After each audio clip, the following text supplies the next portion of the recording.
Hello, welcome to Notes to My Legal Self. The future belongs to builders. Together, we explore topics of interest to legal innovators.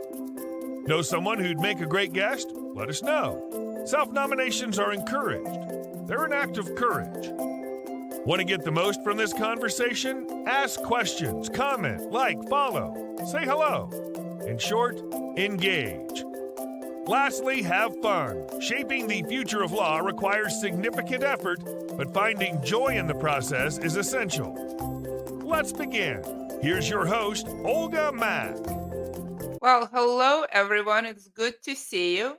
I am often asked, Olga, you love builders so much. How come you have never builders on your show?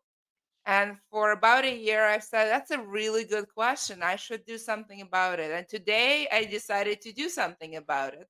So I'm kicking off the series where I talk to builders because I love builders and I think they play a pivotal role in the future of law. And so without further ado, I'm welcoming my amazing guest, not just one, but two amazing guests. And Erin, please introduce yourself. Great. Thanks so much for having me. I loved your intro. That was so fun.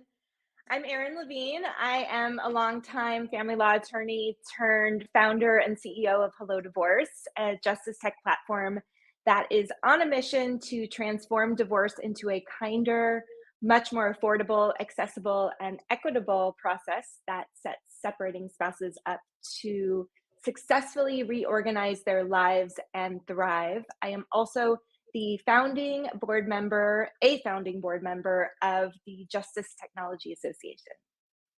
I love it. And Quentin, please introduce yourself. Yes, thanks for having me on. I'm Quinten Steenhuis, and I am a former legal aid attorney. I spent 12 years as a housing attorney at Greater Boston Legal Services. But for the last 4 to 6 years, I've been really focused a lot more on building legal products, often for legal aid groups, things that help people solve their problems on their own, as well as private law firms and individual solo attorneys. And I do that with document automation technology.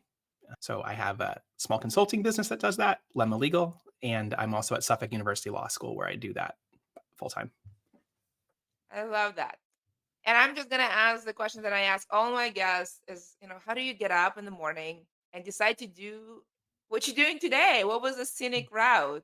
I know, Erin, you alluded to that a little bit, but I'm curious about kind of what happened Um, before you started Hello Divorce.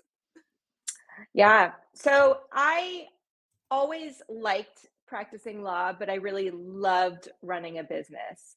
And in particular, there were really three things that were troubling me as I was building my family law practice that led me to really leaning into building a technology company. The first was that 80% of family law litigants were self represented, and all of us are touched by divorce. We all know how many legal and financial and emotional implications there are. And to do that without a legal guide was terrifying to me. And I knew we could do better. The second big issue that was on my mind, that was sort of weighing there, was that divorce is so much more than the law. There are so many things that come up in this big life transition, and there was no one place we could go to manage that entire transition. Everything is changing from your insurance to where you are living, not just legal. And then the third big issue that I noticed is that even people who could afford a lawyer weren't particularly happy with the experience. And it's not necessarily lawyers' faults. There are some incredible, extraordinary lawyers that I work with. The issue is more the system. We have a broken system. And I wanted to see what I could do to fix it, or at the very least, help people opt out of it altogether. I love that story. And it's true. Divorce is actually a pretty prevalent thing, happens quite a lot. I think it's hardly you can find anyone who doesn't know or have been part of it one way or another. Quentin, how did you get up in the Yeah. morning and decide to, use doc automation to help legal aids and firms? I mean, what happened in your childhood that that makes you Yeah. get up in the morning and want to do stuff like Mm. that?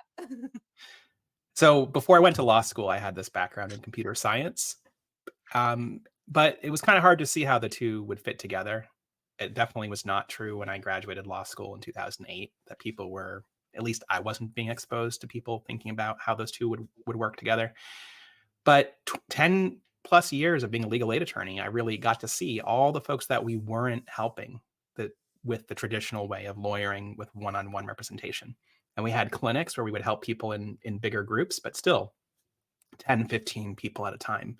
Meanwhile, in my area of work, which was housing eviction defense, there were hundreds and hundreds of people, thousands of people who weren't going with any help, and they couldn't afford a lawyer to do it. So when I started to see some of the other tools that people were building, it inspired me to see, hey, these could really apply to help the tenants that I want to help.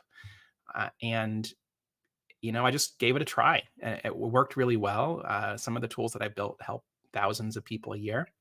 In my whole time as a legal aid attorney, from one-on-one assistance, full representation, and even brief advice that I was giving, I helped like 1,000 people altogether over 10 years. So it was really easy to see how this kind of scale could help get our work and help more people. I Well, love and there's a that. fun fact here because Quinten helped me as well. And through that, he's served tens of thousands, if not hundreds of thousands. So, Erin, we yeah. can't tell us that he helped without telling how. You're gonna have to tell me It's a really more. small Yes. piece, I should say. What was that? I don't want to take too much credit. It's such a small piece that I helped with, but yeah, Yeah, I certainly enjoyed what it. is this thing Yeah. that we're talking about? Well, What, with Erin's product, Hello Divorce, we spent a little time working together to update a piece of it when the law changed. So oh, yeah. really cool. Oh, I didn't know. Yeah. That's a really cool fun fact. I love that. Well, thank you for sharing that. So I do want to talk about technology and practice of law. I've now had a few guests and where we have this deep, almost philosophical conversation that goes into essentially what is law. I think we're going to end up there. As much as I'm a very practical, pragmatic person, I really like practical conversations. Somehow, in this type of conversation, I end up in the meaning of life conversation. Um, so let's make it practical and let's start in the place. Look, I mean, we've now have had waves of technologies. They're blurring lines in many fields. I mean, heck, I mean, half of the world out there think that I'm a bot. So how is illegal tech challenging our traditional understanding of what it means to practice law? But wait, can we talk about the world thinking you're a bot? Because that sounds a lot more That sounds fun. pretty interesting. I now, when I show up to conversation, I say, hello, I'm Olga. I'm not a bot. That's That usually amazing. dispels a myth. But let's talk That's about law. okay. Let's talk All right. about Fair enough. the, you know, how is the Yeah. definition of practicing law changing? What does it mean to Yeah. practice law? Yeah. I think, from my perspective as a founder in an area of law that faces consumers directly. So when I think of these areas of law, I think of debt collection, defense, I think of landlord tenant, I think of bankruptcy, I think of immigration, family law. Um, the best part of legal technology, the best part of bringing technology finally into the law are 2 points. One is simplifying the law, obviously making it easier and faster for everyone to get legal help. And the second point is, of course, one that we talk about a lot in the business to business side, but maybe not so much on the business to consumer side, which is, of course, helping lawyers work much more efficiently and effectively so that they can serve more people at scale. We can bring down the cost of law and we can make them smarter, right? We can aggregate data, we can aggregate their knowledge so that they can work together and really be able to build on each other's expertise. Yeah, I really like that answer from Erin. I will say we have this new thing with technology that didn't exist before, which are legal products, right? Where people used to think of law only as a service. It's like going to your local cobbler. I didn't invent this metaphor, but I think it's really applicable to how we practice law today. A lot of people are like that kind of bespoke cobbler, making one perfect pair of shoes at a time. But we know for a fact that consumers don't necessarily want that experience with every interaction that they have with the legal system. They'd rather go and buy a pair of shoes off the rack than they would get that tailored, bespoke experience at a very high premium cost. Just like most of us prefer to use an app on our phone to order a pizza than to place an order on the phone, perhaps. Mm-hmm. So I think that because we're able to standardize legal services with technology and turn them into products, we can really start to think about how we can lower the cost, improve the consumer experience, give them more of what they want out of it, which is the outcome, the result, not the time that the lawyer is spending thinking about it with them. And, the best products that we're going to build with technology are going to be like people wait around the block for them, right? People wait around the block for the new release of a nice pair of Nike shoes, even though they're made in a factory. Just like factory law can be as much of a better experience as factory shoes can be for people.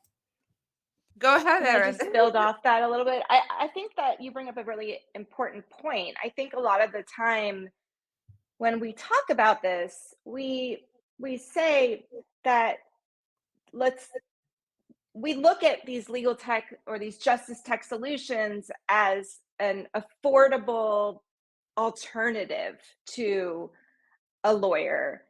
But in many cases, not all, in many cases, it's actually a much better experience. As Quinten was alluding to, it's an experience that consumers are actually craving, needing, and wanting, because we're making, I'm not just saying like we, but I mean in general, the goal with technology is making legal help not only more accessible and more affordable, but less intimidating. When you're allowing people to handle their legal matters with confidence and in real time, what you're doing, and this has only been learned through data, through asking questions, through understanding our consumers as they walk through this trauma, is that when people are in this legal issue, it's not in a vacuum. It's not just a legal issue, it's a trauma.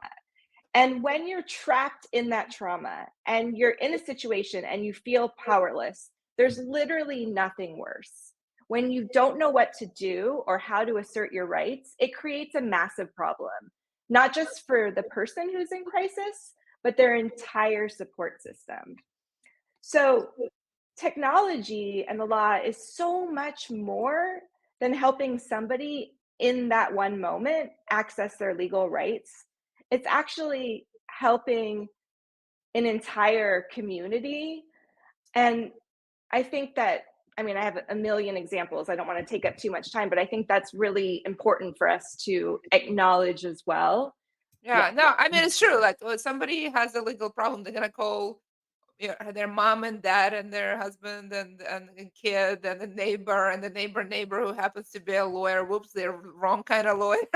They're a bankruptcy lawyer, I need a divorce lawyer, whatever. A lawyer is a lawyer. So it is definitely, there's a, I think two things: the sort of bigger, cheaper, faster. That's what technology does. Absolutely, we can do that.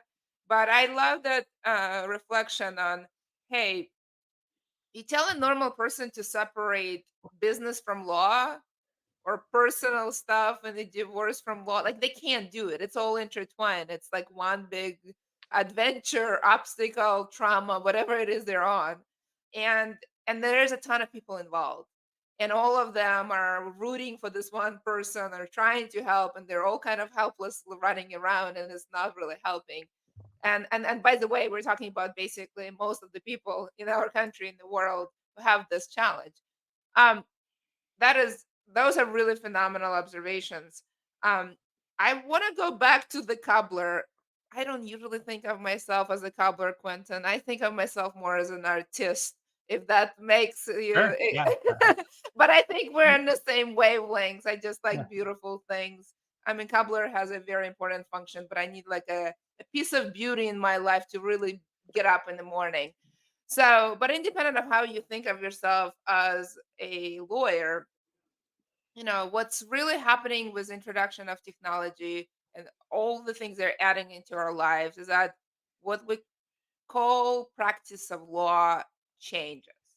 And our rules and of ethics are very much around this thing called practice of law and its definition. And lawyers are the people who practice law as opposed to folks who aren't licensed. They are not allowed to do that, and that's how our system works. That is kind of the premise of this all. Technology blurs a lot of these lines and really forces us to think about, like, what is actually practice of law. And I'm Yeah. curious about, like, what is, in your view, like, where are we going and how we should be rewriting at some point our ethical rules and model rules, all this stuff. What is a practice of law? Well, I Yeah. can let me just say this. I think it is a little bit in practice, like, Justice Potter Stewart said about pornography. I know it when I see it. I don't think Yes. anyone can really say for sure where that definitional line is. I guess it's something like the more specific the information is that you're giving, the more you're telling someone, here's what you should do. I guess that we call that legal advice. But we do know that very generalized information is often really hard for people to do anything with. If you just say, here's the rule, you go figure it out on your own. That's not enough to actually help people. So if we're concerned with helping people, I think we have to drill down a little bit What better about on Chat what it- GPT helping you write a brief? This is Yeah. like, at that point, I think we're moving away from, hey, I can Google the statue and read it like a novel and misinterpret it however I like. Like, ChatGPT does a pretty good job drafting a first complaint draft. And in fact, the reason I asked is because I now had conversation with a number of judges who say, "Oh, I had this per se litigant that he wrote this amazing thing," and I thought, "Oh wow, this person is not even a lawyer." 3 people later, similar, almost exactly the same thing, and I'm thinking, "Oh, maybe like a legal aid helped them, or somewhere, a nice lawyer, or maybe they're friends." And it turns out their only mutual friend is ChatGPT, and the judge is impressed. Yeah. I think That's that's really great. important, right? I Yeah. yeah. I mean, that's great. I would back up a minute and say this: 80% of the people that come to our platform don't, at least immediately and usually at all, need something as specific as a brief. What they need is access to the system. So let me give you a typical example. And this would be considered legal advice for purposes of our conversation. But so Jose came to our platform. Jose is the father of 2 girls. The mother of those girls was addicted to heroin. He could not find her. She was somewhere on the streets. He wanted to enroll those girls in a new school and couldn't do it until he had a judgment of parentage. That judgment of parentage was rejected 5 times by the local court. It was rejected because the binding was incorrect. Binding meaning he had it stapled when it should have been paper clipped. Then he had it paper clipped when the local court changed the rules to it should have been stapled. And then it was in the incorrect order. So, like Quinten says, we don't really know a lot of the time what's legal advice versus what's legal information. We know that if we specifically tailor it to an individual's circumstances, it likely is legal advice. And if we use our knowledge of the system and share that to a specific individual, that probably is legal advice as well. So, how quickly could we have fixed that situation for him and sent him on his way?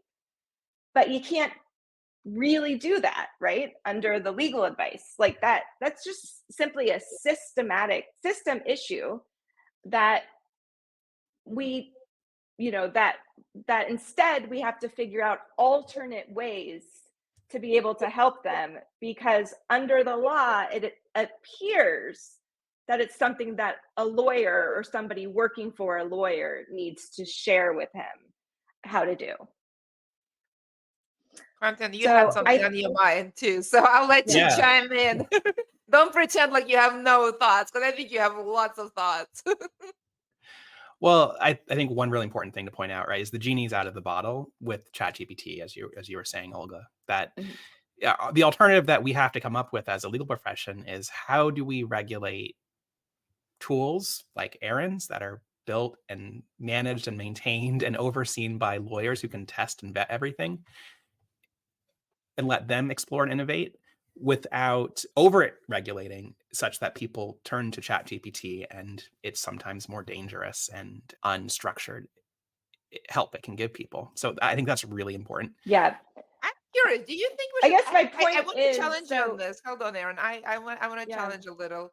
Okay. Yeah, Do sure. we want to Yeah. focus on regulation, or that's one way to Well, focus, deregulation, I think, or maybe. maybe like another way, encouraging people to come up with best solution, because I mean, market is an amazing place to sort out like good stuff from bad stuff. Like that's how like our economy kind of works. If you provide legal services that are kind of not leading to results or giving you misinformation, I mean, 700 Yelp reviews later, you're out of business in this economy when it comes to a restaurant. So why would a cobbler or whatever, cobbler lawyer or a lawyer poet or a lawyer artist should be different?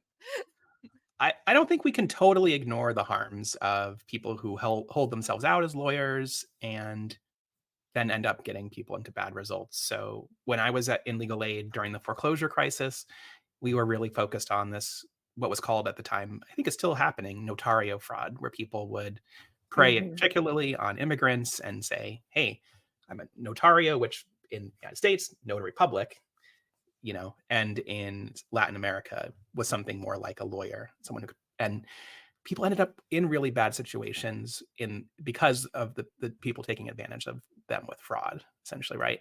So there's something to be Let said me there. point it out. Yeah. That's human doing bad things, not Yes. machine. I'm talking about the Chat GPT giving. Here's I guess my practical what I'm thinking about. ChatGPT now can give anybody who writes enough prompt a brief to file. Most of these people probably would not hire a lawyer. They are underserved, almost 100% of them. I'll be conservative, say 90% of them, right? Maybe 20% of citations are wrong, or 20% of briefs are not that good. But 80% of them are still served. I mean, it's still this is not a human committing fraud. Remember, fraud is committed by humans, not machines. I mean, sometimes humans use machines to commit fraud. That's possible too. But there's a human behind the fraud. That's a behavior we want to regulate by humans, not machines. I mean, But there's a couple ways that we can mitigate the risk. And just to follow up on my point before about Jose, was that what I wanted to share was that ChatGPT can't resolve the vast majority of issues that underrepresented people have, because local courts change their rules for any reason at any time, and ChatGPT isn't able to handle that or provide information on that. The thing is that where we could use AI today is companies like, well, I don't want to name I don't want to implicate other companies, although they would probably agree with me, companies that are listening right now. So let's just use mine, for example. We have thousands of customer interactions that we have loaded into our AI. Sorry, non-technical founder, so I'm probably not using the right words, but that we've trained our AI on. We have laws and regulations and everything that we've trained our AI on. And so if somebody asks a question, we should be able to have people type into our AI and filter that information and be able to respond to it. I would much rather and be much more secure with an employee using an AI application that's built on ChatGPT that has reliable information and that's built on reliable data responding to somebody than somebody just out there either talking to a first-year divorce attorney or using ChatGPT without any help or disclaimers or anything like that. Yeah, no, I mean, on the continuum of better, But we you know, can't yeah, the do it continuum without a of better, law. if you have a pool of documents or even trained professionals training the system, that's obviously better. There is definitely continuum. I mean, I think we would agree on that. And you know, to be clear, the binding is just a glitch in the system. I mean, unfortunately, there are many of them just like that. But Quentin, what do you think? I think we have to actually know for sure, right? Like we can say this is going to be a good outcome or a bad outcome. I think we have to actually measure it, right? And one thing for sure we don't know is how good lawyers are at their jobs. So that's a good benchmark to have. Let's find out, are lawyers usually giving the right advice in these circumstances? And then we can measure how well does ChatGPT do without any extra framework or guardrails on it. My experience is it's not going to ask you what jurisdiction you're in. It's not going to ask you what county you're in. So the Right. answer that you get is going to be pretty general if you don't know how to use it the right way. So I do think there's something to be said for having tools where there's some supervision by a professional. Does that have to be a lawyer? No. If we look at administrative law in the United States, you don't need to be a lawyer to practice administrative law, to make a Social Security disability claim, to make an immigration claim. You don't need to be a lawyer. These are really complex areas of law that lawyers aren't involved in, just because they happen to be coming down through the Article 1 courts rather than Article 3. So we just have to kind of keep that in mind as well, that there's plenty of areas where people can be trained professionals, they can give that kind of review, and they don't need to be licensed attorneys to do that. I think that's part of the solution as well. Yeah, And I there's mean, plenty of other ways we can be using and do use AI now to be able to help people at scale. That doesn't necessarily involve, using, question answer format. Mm-hmm. yeah, yeah. I mean, and contracts is another example. I've trained contract administrators who don't have a law degree to negotiate some of like really complex agreements that most highly educated adults cannot read and do not have patience of reading. It's not an impossible thing if you can absolutely do that. I want to talk a little. I don't think we're gonna get any more clear to about what means to practice law. I think we are coming to some convergence that supervision is better than none, and on the continuum of competence, there is definitely a continuum, and we need to measure machines, humans, a combination thereof, and find the optimized results for the price. I think that's all of that sounds great. That makes sense. I'm not sure if I am much clearer on definition of practicing law. It feels like it's a moving definition. And it may be a definition that no longer needs to be defined because it's kind of useless. But I'm looking forward to the ABA saying that, not just me saying that. Let's talk Yeah. about And go ahead. Go I ahead. think we're less concerned about AI crossing over from offering general legal information to providing legal advice. I think that, at least for me, that's less of my concern. And more, my concern is just people getting incorrect information because, like Quinten said, they don't know how to ask questions like, can you provide a source? Or what county is this for? Or, the specific questions you need to generate correct information and citations. Yeah, and at least this is something that's maybe a practice note I could be wrong on, but I was at the big legal aid conference that Legal Services puts on a month and a half ago. Folks from Alaska were saying that the general rule there is unauthorized practice of law is when you say you're an attorney, and everything else essentially is not unauthorized practice of law. I mean, that's a distinction that's really easy to make. You maybe take the advice for what it is when someone clearly says, I'm not an attorney, but I'm trained. This is what I've done. Some of those kind of signifiers are easier to understand and to justify. Right now, it feels like It's just the guild Yeah. trying to draw a line around it's what we want to do. I would like a citation to that definition. I think it's a great Well, operational definition. I'm not sure if that's the current state of law, but I love it. well, I it's not, I mean, it's something that is a lot easier to say when you're not a lawyer. When you're a lawyer, you depend on your license to feed your family. You can't really, or I couldn't really stand by that definition. So like at our company, we have a very, very clear and structured syllabus and educational training materials on what we believe to be UPL, unauthorized practice of law, versus not, and where the line is. Of course, who really knows, but what we believed it to be based on our research and the information that we've gotten from our regulatory counsel, and how to avoid crossing that line. Okay, let's talk Um, about UPL. Let's talk about UPL, not in generalities, but in like okay, specific things, because I think this is a sure. specific conversation. I was gonna talk about freedom of speech, by the way, but heck with the freedom of speech. Let's talk about UPL. This is much more exciting. So, like, when does it end and when does it begin? Um, So Erin, Yeah. you've done so much work on this. And Sure. So when does it end and when does it begin? Well, that's a really good question. I can tell you in examples, we are not allowed to share when we think somebody should seek legal advice or whether or not they should talk to a lawyer. That is Really? considered to be unauthorized practice of law in several jurisdictions, unless you're speaking about it in general terms. So, one of the biggest regulatory hurdles we have is this unauthorized practice of law.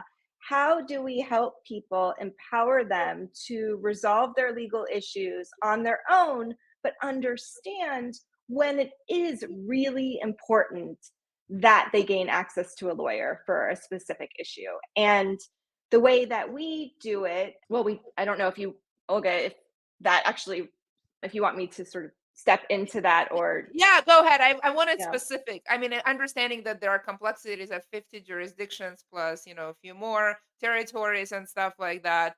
But I mean, this is, it's this all is basically the same. I mean, it's it's all all basically the confusing. same. It's the We same in tailor it computer. to, yeah, we tailor it basically to this, to Lowest common the denominator. yeah. Yeah, I mean, we don't give specific advice. We do give general responses to the divorce process, and we do it in many different ways. Some say that we push the envelope. We probably do. We also have the highest NPS score that I've had in my life. We, on average, get 4.9 or 5 out of 5 stars. We have a 97% success rate. By success, I mean customers who leave their divorce feeling like they had a positive experience and completed their divorce, which is what they came to do. So I feel good about it. I love it. The inverse relations between UPL and NPS. For those people who are not familiar with the terms, Yeah. unauthorized practice of law and basically measurement of your satisfaction of customer net promoter score, basically how likely they are to recommend.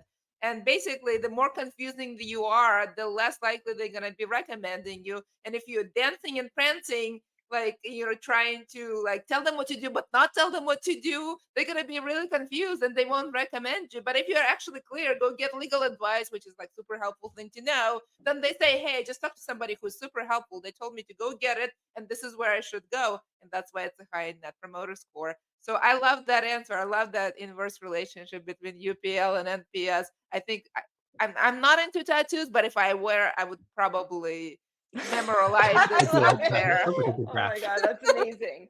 Okay, Quinten, so thoughts on this? oh, sorry. It's Well, okay. Gonna, I think there's some other strategies that people use too, and I'm sure Erin, you're we using have a these lot. as well. Yeah. Yeah. So one is a lot of the time people who hire me to build something for them, they're keeping the human in the loop. So maybe the form is totally filled in by the machine, but they're guaranteeing that an Yes. attorney is reviewing it. That's like an easy win, right? Then it's just faster help by an attorney. The other thing I think you can do, and that we certainly do, is we can give percentages or, general information, like most people in this situation do this, or 80% of That's people do this. And then the last thing, my secret is, if I'm building a tool for the court, it's not unauthorized. It's authorized by the court. The court saying this is not practice of law. This is something that's I okay. love it. In Quinten, legal one aid, thing yeah. I we're building forgot. things for free. It's kind of in that same gray area, right? We're not making money on it. We haven't had problems with courts trying to shut down tools that are helpful when they're free. And they Yeah. like people who are in that gap. I love those The practical strategies. aggregated Erin, give me a the second. I love aggregated that practical sure. strategy, and I love the sort of the benefit of working for the court, right? I mean, in the Yeah. end, the court will have to make a decision what is unauthorized practice of law. But Erin, I'd love to hear your practical insights. Like, what Yeah. are the 3 things you Well, recommend?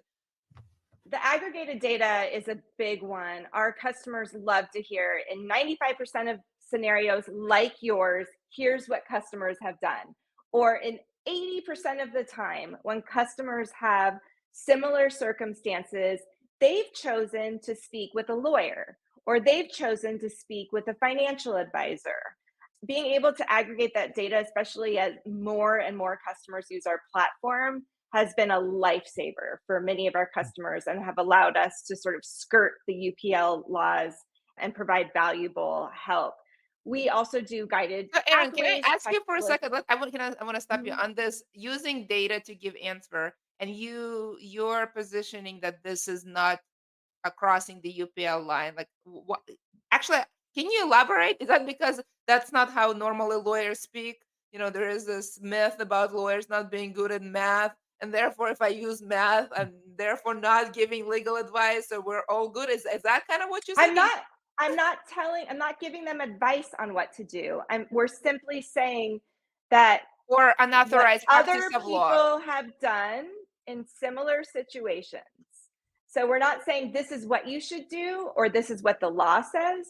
We're simply saying they like in similar situations, other people have done X because that's oftentimes what people want to know. Am I making a good decision? When they are negotiating an agreement, for example, when they get a settlement offer, they want to know, should I accept this? Is this a good idea to accept? And if 90% of people in a similar situation have taken that deal, that gives them the confidence that maybe it's a good idea. If nobody has taken that deal, maybe I should talk to a lawyer, So which is super benchmarking. important to people that maybe have borrowed just enough money to speak to a lawyer for an hour, and that is it. It's So would giving you them would you say confidence. that benchmarking is inherently informational? Sonia. Is that kind of I think it's the hard to say, like, you can't tell people the statistics. I don't see how that could possibly be crossing that line into advice. If it is, then that's a serious problem with where the regulations are. I think I think the good argument there is that historically that's not what lawyers do. I mean, even if they say most of my clients tend to do this, it's highly not numerical and And it would be unscientific, anecdotal because I don't know anecdotal, one right? lawyer that tracks their data in the way that a justice tech company might do it. Well, I mean, like in our area, it could be that, obviously there's much more sophisticated lawyers in the business sense, but in the business area. But yeah, I mean, if that's crossing, I invite the conversation anytime.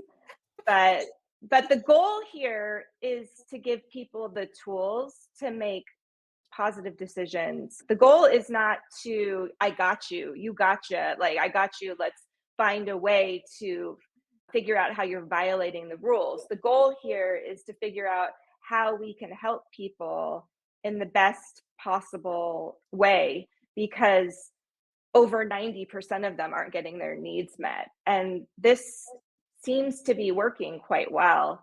Self-assessment tools are great, quizzes, anything that's going to be interactive, videos. Like we have a great Instagram account. We should be big on TikTok. We're not, but in fact, we don't have any presence there, but we will. But there are some amazing accounts that do a lot of great work there.